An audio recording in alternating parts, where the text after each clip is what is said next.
Hey, everybody, this is Dr. Wright. I am the host of the Right Place TV show, and today we've got a special guest. We're a little off topic, but I wanted to talk about this book that I read that I really enjoyed, and the author is actor, producer, director Eriq La Salle.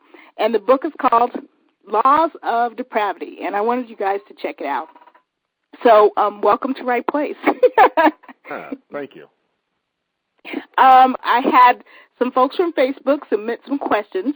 So the questions today are going to be all about his book. So nobody write me any mean notes that I didn't cover your other questions. When we have them on another time, we'll be able to get to that. But today we're talking about the laws of depravity. And when I saw that the book was out, for me, I was kind of interested because I thought about your character in the movie Crazy as Hell. And I think that acting job so creeped me out. That character, I mean, I must have watched that movie like 4 times, but I was completely creeped out. It's completely different from anything else you do. And so I thought, this book might have a little taste of that. So how long has Laws of Depravity been bouncing around in your head before you decided you had to put it on paper? You know, it actually didn't take long for me to commit to it because it came in 2 stages. I read an article that explained how all of Jesus' disciples were brutally murdered, and they were, we think in terms of there just being 12, but there were actually more, and they were the lesser and the greater apostles, and there were maybe 20 or so at least, and they were all just killed in horrible, horrible ways. They were crucified upside down, beheaded, flayed, speared, dragged through the streets, torn limb from limb. Just, horrible, horrible deaths. Every last one, except for John. John, who was considered the greater apostle, John was put into a vat of boiling oil and miraculously survived. And he was then banished to the Greek island of Patmos. And he is the only apostle to die a natural death. And that's after surviving being put in a vat of oil. So he was the only one. So I thought, wow, that is really, really fascinating. And historians document that more than the Bible. The Bible doesn't actually say how they met their demise, except for, of course, of Jesus. So I thought, wow, if we had a modern-day serial killer who was emulating these type of killings on clergy, that would make a really cool story because, thrillers, it's all about the killer and the types of killings. Like that's what separates. You know what I mean? And so when you want to have a classic killer or a classic, bad guy, I mean, you think about even the movie Seven, and this book is tonally very similar to that. The Kevin Spacey character was so original, and the movie was so original because you never knew what was going to happen, and the twist at the end, and even when he turns himself in, and the movie's only halfway done. You're like, what? Where do you go from there? So I wanted to have this unique character, and so I created a serial killer who has been killing for 30 years, and he kills every 10 years. So he'll come out, he'll kill 12 clergy, and then he'll disappear for another 10 years. And so I just wanted, something that was very unique, and I wanted him to have a very unique way of killing, and he's also preaching a sermon through his killings. And so once I had that great idea, I then had to come up with my protagonist. And so I kind of worked maybe a little backwards, but it it worked out for me. So so after I got the idea, I would say within the month or so I started putting stuff down and started getting it. Now, what kind of writer are you? Are you one of those people that you're going to sit down that hour a day or a couple of hours a day and write every day, or do you do it sort of on an inspirational basis? Some people like to be very disciplined. How do you write? I think I do a little bit of both, but mainly I found is if I commit to sitting at my desk for about 8 hours something's going to happen. And it could be painful for 7 hours, and then I might just get inspired the last hour. But I definitely try to put in a minimum of 8 hours. On a really, really good day, I may go 12 or 14. And that doesn't mean straight, of course. I mean, you get distracted by Facebook, you eat, you walk around, you talk on the phone, but in general, I designate full days to writing. And I like I said, I usually, and then sometimes, the weird thing is I may get up at 5 or 6. I don't sleep a whole lot. I might get up at like 5 or 6 in the morning and put in 2 good hours before I go and work out, and the 2 hours will represent 60% of my goal. Sometimes it's really weird. Like I'll get so much done in those 2 hours, and then it might take me the remaining 6 hours after I come back from working out to do what I've already done in 2 hours. So it, and then like sometimes you'll have it where you don't get anything done until the last 2 hours, and then all of a sudden it finally comes. So, but I definitely believe in forcing yourself to sit there and think about it, and I'll also let it go when I know that it's a day that it's just not going to happen. I'll blow it off and go do something else, and then sometimes you'll get inspired just driving down the street or once you let it go. Absolutely. So what's the point that you decide I'm not getting anything done today? What does that look like for you? It's a feeling. It's a feeling. And I think when you're a writer, I don't profess to be such an experienced writer at this point to give any definitive answers. I can only say what works for me. And there are times when I just have a feeling that I'm not creative, I'm super distracted, I don't like what I'm writing, which means that basically I'm going to have to spend more time rewriting it than it's worth. So sometimes you just go, it's not it. And then sometimes I'll have a feeling where I need to just put something down, even if I do know I'm going to rewrite it, just to get me to the next point. And sometimes that works. So again, I don't have any set rules. I just kind of go with whatever I feel that day and whatever feels the most productive. But there are times when I just know I'm blocked. I know it's not going to happen. And I'll let it go. But then sometimes I'll fight through it, and something surprising will happen. So it's unfortunately, I can only describe it as a feeling. Well, the characters are really interesting to me, but I really also find the characters that are not so prominent. The 3 fathers, the father of the bad guy and the other 2 dads that are featured a little bit in the book, they are actually fascinating to me. I think that, there could be a whole book around that. When you've got to make up these dad characters, where are you pulling from? Is this just pure imagination? Anybody you know? My characters in general are pure imagination across the board. I think the thing that I am complimented by is when a quote-unquote smaller character makes an impression on a reader, and when people feel like all the characters are three-dimensional and not just the leads, and so that makes me feel really good. But I try to create an interesting set of characters. But what there was. This book is a hybrid. It's a bit of a hybrid because at face value it's a thriller, but when you look deeper into it, it's there's a parable. It serves as a parable, as an old school biblical parable of these characters being on this journey and trying to and in pursuing evil, having to confront their own demons. And so there's a lot of metaphor in the book. And quite honestly, the fathers are very interesting because the book deals so much with spirituality and taps into religion, although I personally feel it's more spiritual than religious. But if you just really look at the metaphor of the Father. I mean, there are a lot of God issues and characters dealing with their God issues.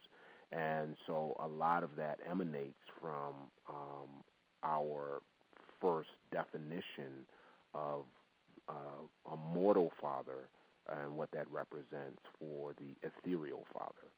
So there are all these different ways of reading the book where something seems very simple on the surface. You go, oh, wow, those are cool Father characters.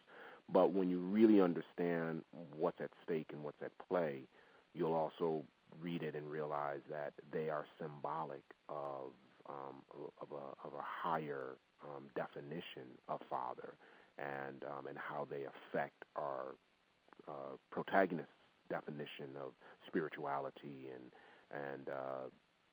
obviously there's one Father in particular in the book who deals with the female protagonist that this point really applies to, of what he represents, right?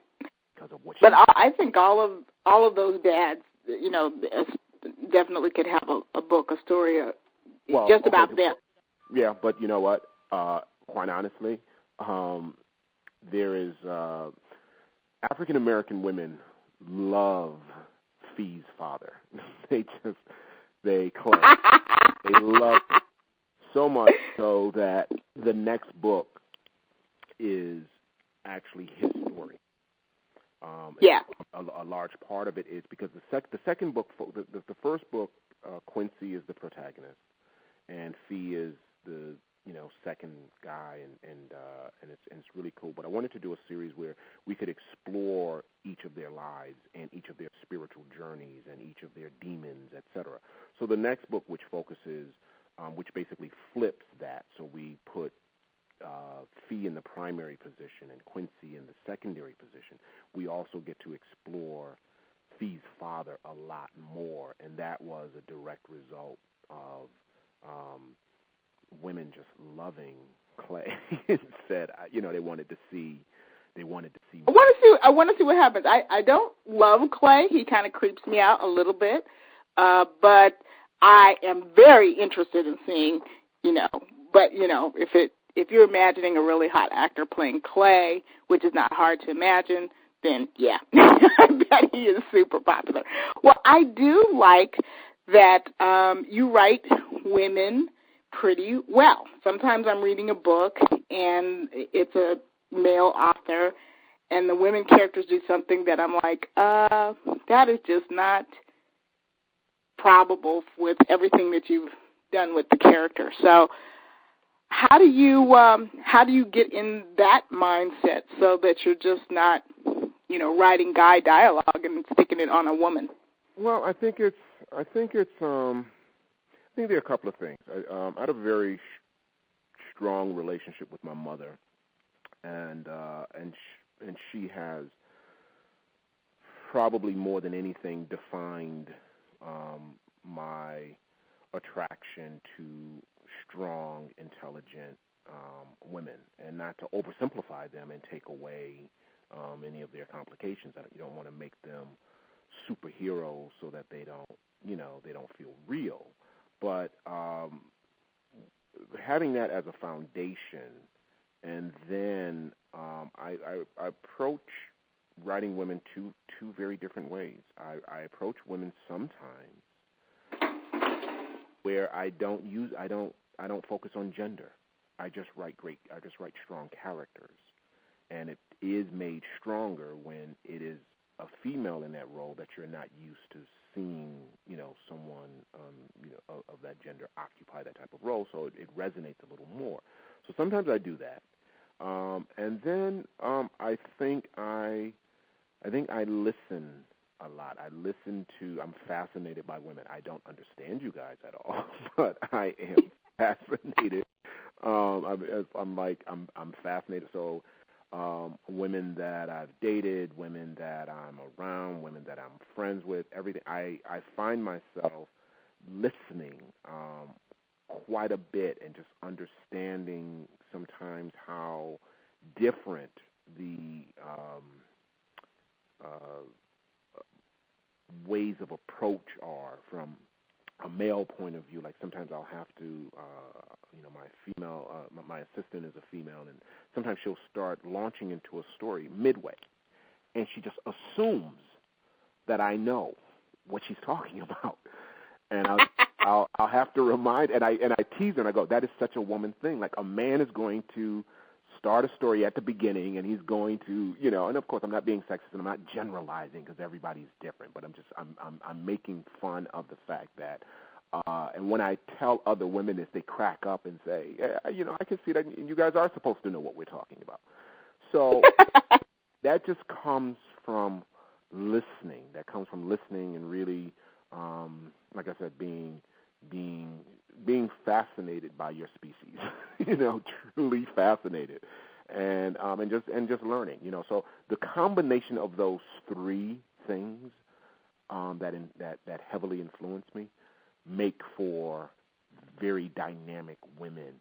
And this being my first novel, I've noticed that my fan base is predominantly women. That is okay. As boring and as gritty as this book gets, women eat this book up. Women love this book. And yeah, because it's definitely a book you can't put down, but it's got some points where you go, ooh, wow, that is a really, truly, truly dark place. Yeah, okay, exactly. Yeah, but women love it. Yeah, so yeah. I definitely want to represent. I definitely want to represent women. Well, I want them to feel that when they read my books, that they have a very strong presence in my book, and a real presence. Like you said, you don't want to feel like you're reading a book by a man, and he's just kind of dabbling at an interpretation of women. I want women to read this book and get lost in it when they're reading these characters. So in this book, if you think about it, we have three very strong, very different, yes, very, very different women, but we have three really interesting, diverse women that are central in this, in this piece. So, and that's important to me. Absolutely, and I'd love to see more of them and more of Fee's friend, whatever happens with her. She's fascinating too. So, okay, we're going to get to a couple of questions. Vincent Wright from right here in the Inland Empire. He's not a relative, but he wanted to know if you are planning to do a book signing in Hartford, Connecticut. As of right now, there's nothing on the books. I'm just beginning to do tours. I had the book signing this weekend in Pasadena. I've got one coming up in San Francisco, and then I've got one in D.C. and Atlanta. So I'm from Hartford, so that is a priority to me to get one there. So tell him, yes, it will be coming. I don't have anything concrete right now, but that is definitely a priority. Okay, great. So woot for Hartford, Connecticut. And then Francina Harrison, she's from Virginia Beach, Virginia. She asked about the book, when did you discover the writer in you, and what tip would you share to another writer about making it happen for themselves? Well, I mean, I think, I don't know. I think I probably discovered the writer in me before I discovered the actor, truth be told, which is this. Wow. When I was 14, I had visions of writing a play that the school would perform. That's why I joined the drama club. I didn't join the drama club to be an actor. I joined the drama club because I had dreams of writing this, this great screenplay. I can't even remember what it was going to be, but it was going to be great. And the school was going to perform it, and everybody was going to love me, and that was going to be my life. And of course, I joined the drama club, and they were like, "Yeah, look, dude, we need an actor. Can you, And the first play was Raisin in the Sun, and wow. And then I became hooked as an actor, and and I've dabbled in writing with screenplays, with writing short movies. When I started directing, I would write shorts and direct them. So this is just really an extension of the storytelling. When did the novelist emerge? I would say, I'd started dabbling the last 5 years, and this is And ironically, I think over all the screenplays, which I have much more experience in doing, I feel this is by far my strongest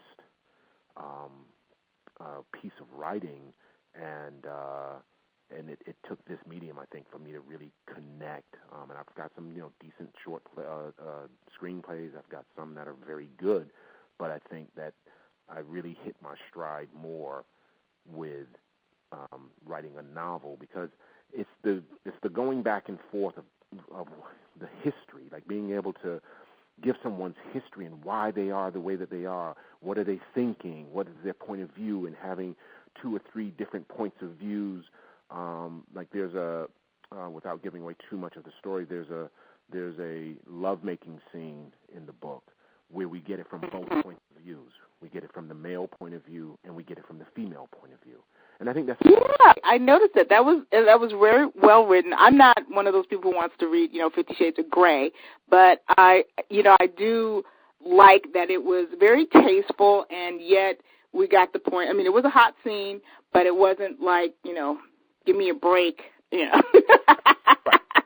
Yeah. Because I'm not into that. I had one sister tell me the other day, she was like, I wish it was 2 pages longer. And I'm like, that then it starts getting a little indulgent. I said what I had to say, and let's take a little break from the violence and the horror and the suspense and the intensity. And Exactly. It comes at a perfect time in the book, too. I mean, you kind of hope it's coming, but you never are really sure that it's going to happen until it shows up in the book. So, yeah, I don't want to give away all the good stuff, because I really want you guys to go pick it up at lawsofdepravity.com. You can pick it up on Kindle. I have it on Kindle. You can get the physical book. If you meet him at the book signings, you get to sign his book. I'll have to give him a link, because there's a way that you can actually sign Kindle books. I don't know if you know that, but if you do that, then I can get an autographed Kindle book. Obviously we can find, the best place for people that's not in California to get it on Amazon, and we're putting it on some, we're on the Nook. So you can, and then people that are in Southern California, it's at the Barnes & Noble, at the flagship store at the Grove. It's in the Barnes & Nobles in Santa Monica. It's at Esselwan bookstores over in Leimert Park. And it's in this really cool place that I did the signing in Pasadena this weekend called Bookem. So those are the 4 physical places that it is here. And then, of course, there's, like you said, all the Amazon and Kindle, et cetera, places, accessibility. Everybody can get a book. Thank you so much for taking time out. I know this is a really busy season for you right now, and we really appreciate you. And I just wanted to let you know I enjoyed the book. Can't wait for the next one. Oh, thank you. And I'm writing as we speak. But thank you for the support. And I hope you guys go out and get it, and hit me on Facebook or on the website. Leave a message. I love to talk to the readers and get feedback, and because I'm writing for readers, so I like to know what they respond to and how they respond, because it makes me a better writer. So thanks for the opportunity. I appreciate it. Thank you so much for being with us. Bye-bye.